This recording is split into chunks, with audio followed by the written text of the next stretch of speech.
judul Pasar Persaingan Monopolistik. Pasar persaingan monopolistik adalah salah satu struktur pasar di mana terdapat banyak produsen dan konsumen, tetapi produk yang ditawarkan memiliki beberapa perbedaan dalam hal kualitas, merek, atau ciri-ciri lainnya. Dalam pasar ini, setiap perusahaan memiliki sedikit kekuasaan pasar karena produknya memiliki keunikan tertentu, namun tidak sekuat dalam pasar monopoli. Beberapa poin penting tentang pasar persaingan monopolistik meliputi: pertama, produk beragam. Produk yang ditawarkan memiliki perbedaan yang mengesankan, baik dalam aspek fisik maupun non-fisik. Ini bisa berupa perbedaan dalam merek, kualitas, desain, atau fitur tambahan. Kedua, kekuasaan pasar terbatas. Meskipun setiap perusahaan memiliki keunikan produknya, kekuasaan pasar mereka terbatas karena konsumen masih memiliki banyak alternatif lain. Ketiga, besar jumlah produsen dan konsumen. Pasar ini terdiri dari banyak produsen dan konsumen, sehingga tidak ada satu perusahaan yang memiliki pengaruh signifikan terhadap harga pasar. Keempat, barriers to entry rendah. Biasanya hambatan masuk ke pasar ini relatif rendah, memungkinkan masuknya perusahaan baru dengan mudah. Ini dapat menyebabkan munculnya banyak persaingan dalam jangka panjang. Kelima, diferensiasi produk. Perusahaan cenderung melakukan upaya diferensiasi produk untuk menarik pelanggan dan membangun loyalitas merek. Hal ini menciptakan keinginan bagi konsumen untuk memilih produk tertentu dibandingkan yang lain. Keenam, harga tidak tetap. Karena persaingan yang tinggi, perbedaan produk, perusahaan memiliki fleksibilitas untuk menentukan harga produk mereka. Namun ada batas atas seberapa tinggi atau rendah harga dapat ditetapkan. Ketujuh, keuntungan tidak stabil.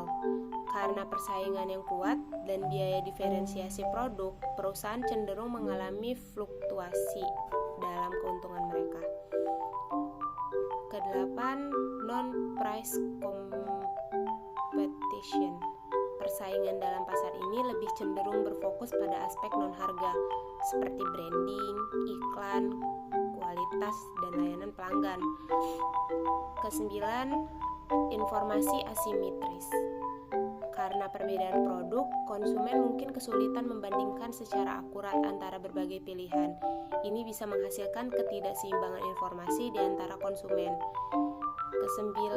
Kesepuluh, contoh dalam kehidupan nyata. Industri pakaian, sepatu, dan makanan cepat saji adalah contoh pasar persaingan monopolistik, di mana produk dari berbagai merek memiliki perbedaan dan perusahaan bersaing melalui strategis pemasaran dan diferensiasi produk.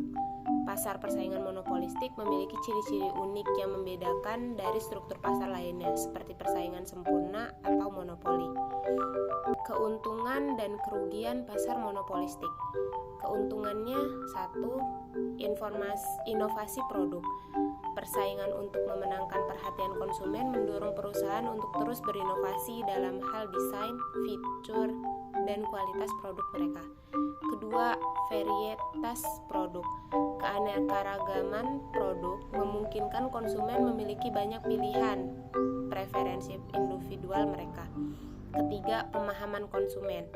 Perusahaan perlu memahami kebutuhan dan preferensi konsumen secara mendalam untuk membedakan produk mereka, yang akhirnya dapat meningkatkan kualitas produk dan layanan. Adapun kerugiannya yaitu 1. Pemborosan sumber daya. Upaya untuk mendiferensiasi produk dan iklan dapat menyebabkan pemborosan sumber daya, terutama jika perusahaan lebih fokus pada strategi pemasaran daripada peningkatan efisiensi produk. Kedua, kurangnya efisiensi. Karena perusahaan tidak dapat mencapai skala ekonomi yang sama seperti dalam pasar persaingan sempurna, terkadang biaya produksi per unit bisa lebih tinggi. Ketiga, ketidakpastian harga. harga produk dalam pasar ini dapat menjadi sangat bervariasi, tergantung pada keputusan diferensiasi dan strategi pemasaran perusahaan. Keempat, kehilangan konsumen. Jika perusahaan tidak dapat mempertahankan kualitas atau fitur yang dijanjikan, mereka dapat kehilangan pelanggan dengan 5. Ketidaksetaraan informasi. Konsumen mungkin sulit membandingkan produk karena perbedaan yang kompleks yang dapat memungkinkan perusahaan untuk memanfaatkan ketidaksetaraan informasi.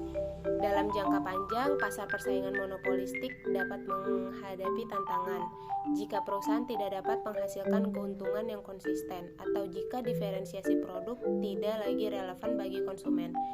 Meskipun ada keuntungan dan kerugian yang harus diperhatikan, pasar ini mencerminkan dinamika kompleks antara persaingan dan inovasi dalam ekonomi. Strategi yang sering digunakan perusahaan dalam pasar persaingan monopolistik. 1. Diferensiasi produk. Perusahaan berusaha untuk membuat produk mereka berbeda dari produk persaingan dengan cara yang menarik bagi konsumen. Ini bisa melibatkan peningkatan kualitas, desain unik, atau fitur tambahan yang tidak dimiliki oleh produk lain. 2. Iklan dan pemasaran. Perusahaan menggunakan strategi iklan yang kreatif dan efektif untuk menarik perhatian konsumen. Kampanye pemasaran yang kuat dapat membantu membangun citra merek dan menciptakan kampanye di antara konsumen. Ketiga, kualitas produk. Menjaga kualitas produk yang tinggi menjadi fokus penting dalam pasar persaingan monopolistik. Konsumen yang puas dengan kualitas produk cenderung lebih loyal dan dapat memberikan rekomendasi kepada orang lain. 4. Penelitian dan inovasi perusahaan. Perusahaan harus terus melakukan penelitian dan inovasi untuk tetap relevan dan menawarkan produk yang memenuhi kebutuhan yang berkembang dari konsumen. 5. Layanan pelanggan. Memberikan layanan pelanggan yang baik dan responsif dapat membantu perusahaan membangun hubungan yang kuat dengan konsumen dan membedakannya dari pesaing. 6. Keuntungan skala kecil. Meskipun perusahaan dalam pasar ini tidak memiliki skala ekonomi besar, mereka masih dapat memanfaatkan keuntungan skala kecil dengan fokus pada kualitas dan layanan yang lebih baik. 7. Penentuan harga fleksibel. Perusahaan memiliki kemampuan untuk menentukan harga produk dengan fleksibel berdasarkan pada berbagai faktor, termasuk diferensiasi produk dan permintaan konsumen. 8. Penawaran khusus dan diskon. Strategi penawaran khusus dan diskon atau program loyalitas dapat membantu perusahaan mempertahankan dan menarik pelanggan baru. 9. Kolaborasi dengan pemasok. Kerjasama dengan pemasok untuk mendapatkan bahan baku berkualitas tinggi dapat membantu perusahaan mempertahankan kualitas produk yang dijanjikan kepada konsumen. 10. Respons terhadap perubahan pasar. Perusahaan harus responsif terhadap perubahan tren pasar dan preferensi konsumen. Mereka harus siap untuk menyesuaikan strategi mereka dengan cepat. Semua strategi ini mencerminkan upaya perusahaan untuk memenangkan persaingan dengan cara yang lebih kreatif dan berfokus pada nilai tambah bagi konsumen. Dalam pasar persaingan monopolistik, kesuksesan perusahaan tergantung pada kemampuannya untuk tetap inovatif dan memenuhi ekspektasi konsumen. Kesimpulannya dari materi yang saya bawakan yaitu secara keseluruhan, pasar persaingan monopolistik menciptakan lingkungan ekonomi yang dinamis, di mana banyak perusahaan bersaing untuk memenangkan perhatian konsumen dengan produk yang berbeda-beda. Diferensiasi produk, strategi pemasaran, inovasi, dan fokus pada kualitas adalah ciri khas dari pasar ini. Meskipun ada banyak keuntungan, seperti inovasi berkelanjutan dan pilihan konsumen yang lebih banyak, ada juga beberapa kerugian seperti pemborosan sumber daya dan harga yang lebih tinggi. Pasar persaingan monopolistik mencerminkan kompleksitas ekonomi dan persaingan dalam menciptakan produk yang unik dan menarik bagi konsumen. Inovasi terus-menerus diperlukan untuk mempertahankan posisi di pasar. sambil tetap responsif terhadap perubahan dalam preferensi konsumen dan tren pasar. Meskipun setiap perusahaan memiliki sedikit kekuasaan pasar, perbedaan produk yang ada menciptakan peluang bagi bisnis untuk berkembang dan memberikan dampak pada ekonomi secara keseluruhan. Sekian presentasi yang bisa saya sampaikan, kurang lebihnya saya mohon